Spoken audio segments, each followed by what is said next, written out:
लाल बागचे राजा सबकी मनोकामना पूरी करते हैं। ऐसा तो आपने बहुत सुना होगा। चलिए आज जानते हैं इनकी पूरी शुरुआत से कहानी कि क्या हुआ था।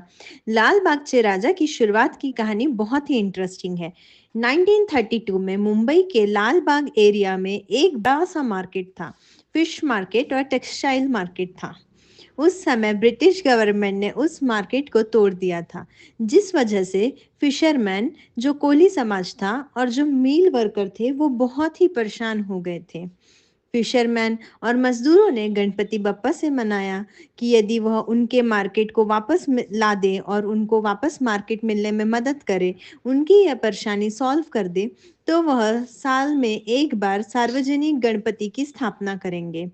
और बापा ने तो हमेशा सबकी सुनी है। उस बार बापा ने इनकी मनोकामना पूरी की और उसके बाद 1934 में सबसे पहली बार लाल बागचे राजा की स्थापना की गई।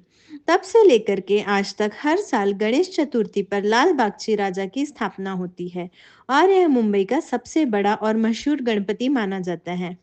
सिंपल वर्ड्स में, फिशरमैन और मजदूरों ने अपना स्ट्रगल के टाइम पे पापा को प्रॉमिस किया था कि यदि वो उनकी प्रॉब्लम सॉल्व कर देते हैं तो वह उनकी स्थापना करेंगे और जिसका नाम दिया जाएगा लाल बागचे राजा। आज भी वह काफ़ी फेमस है। इसके पीछे की कहानी अब यह है कि पहले ये जो मूर्ति थी और सारी चीज़ें कोली समाज के द्वारा ही की जाती थी और जहाँ जो वहाँ पे लोकल वर्कर्स है वो अपनी श्रद्धा के अनुसार चंदा इकट्ठा करते थे और लाल बागचे राजा की पूजा और अर्चना करते थे। यह सब चीज़ें वो अपनी सामर्थ्य के हिसाब से करते थे। जैसे सभी एरिया में छोटे पंडाल होते हैं, उस तरीके से यह भी एक पंडाल था। बट धीरे धीरे जैसे ही ये फेमस होने लगा और काफ़ी तरीके से लोग इनको जानने लगे कि ये मूर्ति, यह भगवान सबकी मनोकामना पूरी करते हैं और यह सबसे पुरानी मूर्ति है, तो लोग दूर दूर से इसके दर्शन करने के लिए आने लगे। और आज एक ऐसा समय है कि इनके दर्शन के लिए बड़ी बड़ी लाइन लगी रहती है। लोग 10-10 घंटे वेट करते हैं कि हमें लाल बागचे राजा के चरण दर्शन हो जाए। चलिए आपको डिटेल में दो बातें और बताते हैं।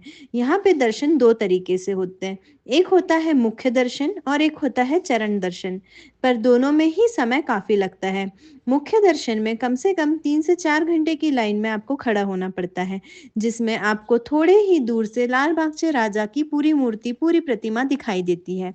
वहाँ पर आप सिर्फ उनके फेस को देख करके, मुख को देख करके दर्शन करते हैं और चले जाते हैं। जो चरण दर्शन होते हैं वो काफ़ी लंबी लाइन के बाद मिलते हैं। यदि आप बहुत भीड़-भाड़ में गए हैं तो मैंने कई लोगों से सुना है कि वह 10-10 घंटे तक भी खड़े रहे हैं लाइन पे बाप्पा के चरण दर्शन करने के लिए। और ज़्यादातर चरण दर्शन वही करता है जो मन्नत माँगता है और जिनकी मनोकामना पूरी हो जाती है। चरण दर्शन की लाइन पे 2 तरीके से एंट्री होती है। एक नॉर्मल, जो आप नॉर्मल इंसान लाइन में खड़े होकर के जाता है, दूसरी होती है वीआईपी एंट्री। वीआईपी एंट्री में आप जो भी डोनेशन देते हैं उसके थ्रू आते हैं। तो जो नॉर्मल इंसान रहता है उनको वीआईपी एंट्री ईज़िली नहीं मिलती है, क्योंकि वीआईपी एंट्री के लिए आपको डोनेशन देना रहता है। जो बड़े-बड़े सेलिब्रिटी रहते हैं वो सारे ही वीआईपी एंट्री के थ्रू जाते हैं। वह अपने बॉडीगार्ड साथ में लेके जाते हैं ताकि उनकी कोई परेशानी ना हो और वह सभी लोग चरण दर्शन करते हैं। चरण दर्शन में आप बाप्पा के जो पैर है उसमें जाकर के दर्शन करते हैं। बट आपने काफ़ी वीडियो देखा होगा कि चरण दर्शन में इतनी देर लोग लाइन में खड़े रहने के बाद, 10 घंटे की लाइन में खड़े रहने के बाद उनको 1 मिनट भी बापा के सामने खड़े नहीं रहने दिया जाता है। आपने कई वीडियो में नोटिस किया होगा कि कैसे उनको धक्के मार-मार के निकाल दिया जाता है। और यही जो सेलिब्रिटी है वह बड़ी सी डोनेशन देते हैं, आते हैं, बढ़िया सुख चैन से अपना दर्शन करते हैं और चले जाते हैं, जिसको लेकर के लोगों ने सोशल मीडिया पे काफ़ी गुस्सा जताया है कि हम 10 घंटे की लाइन पे खड़े होने के बाद बापा से 1 मिनट नहीं मिल पा रहे हैं और ये पैसे दे करके 10-10 मिनट तक खड़े रह रहे हैं, फ़ोटो खिंचवा रहे हैं। यूजुअली चरण दर्शन जो लोग करने जाते हैं उन्हें फ़ोटो भी लेने नहीं दिया जाता है, क्योंकि इतनी भीड़ रहती है, लोगों को बस हाथ में लगाने देते हैं और धक्का मार के भगा देते हैं। बीच में ये वीडियो बहुत ज़्यादा वायरल हुआ था जहाँ पर एक लेडी बॉडीगार्ड बैठ कर के लोगों को धक्का मार रही थी। फिर भी लोगों ने कुछ नहीं कहा। बट जैसे-जैसे सेलिब्रिटी की एंट्री देखी जाती है, जब सेलिब्रिटी आते हैं तो चरण दर्शन को रोक दिया जाता है। नॉर्मल लोगों को थोड़ी देर के लिए वेट करना पड़ता है। इस सब को देख कर के लोगों का काफ़ी गुस्सा है और मुझे भी लगता है कहीं न कहीं ये सब चीज़ें सही हैं। भगवान के सामने हम सब सामान्य हैं। भगवान के सामने हम कोई वीआईपी और नॉर्मल ये सब कल्चर तुरंत हटा देना चाहिए।